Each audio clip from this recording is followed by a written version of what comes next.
আসসালামু আলাইকুম প্রিয় দর্শক, বিপিএল এর আরও একটা আপডেট ভিডিওতে আপনাকে স্বাগত।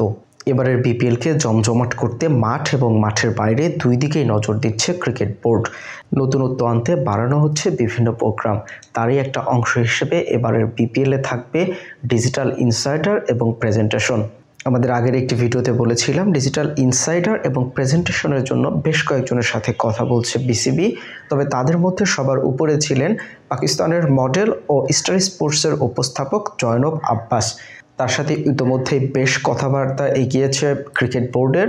এখন সব কিছু ঠিকঠাক থাকলে এবারের বিপিএলের ডিজিটাল ইনসাইডার এবং প্রেজেন্টেশনে দেখা যেতে পারে তুমুল জনপ্রিয় এই উপস্থাপিকাকে। এছাড়াও কমেন্ট্রি প্যানেলেও বড় একটা চমক নিয়ে আসছে বিসিবি। বিপিএলের সাথে 3 বছরের চুক্তি থাকায় এবারের বিপিএলও দেখা যাবে দক্ষিণ আফ্রিকার কলিন অ্যাকারম্যান এবং ওয়েস্ট ইন্ডিজের স্যার কার্টলি অ্যামব্রোসকে। তাদের সাথে যুক্ত হচ্ছে আরও একটি বড় নাম। আগেই জানা গিয়েছিল এবারের বিপিএলে কমেন্ট্রি প্যানেলে যোগ হতে পারে বেশ কিছু বড় নাম। তাদের মধ্যে একজন ক্যারিবীয় গ্রেট ইয়ান বিশপ। ক্রিকেট বিশ্বের তুমুল জনপ্রিয় এই ধারাভাষ্যকারের সাথে ইতোমধ্যেই বেশ কথাবার্তা এগিয়েছে ক্রিকেট বোর্ডের।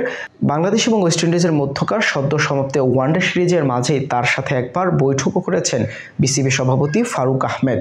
বিসিবির অ্যাক্টিভিটিস যেভাবে এগুচ্ছে তাতে মনে হচ্ছে এবারের বিপিএলে দেখা যেতে পারে ইয়ান বিশপকে। তার সাথে জোর গুঞ্জন রয়েছে পাকিস্তানের নারী ধারাভাষ্যকার উরুজ মমতাজের নাম। তাকেও দেখা যেতে পারে এবারের বিপিএলে।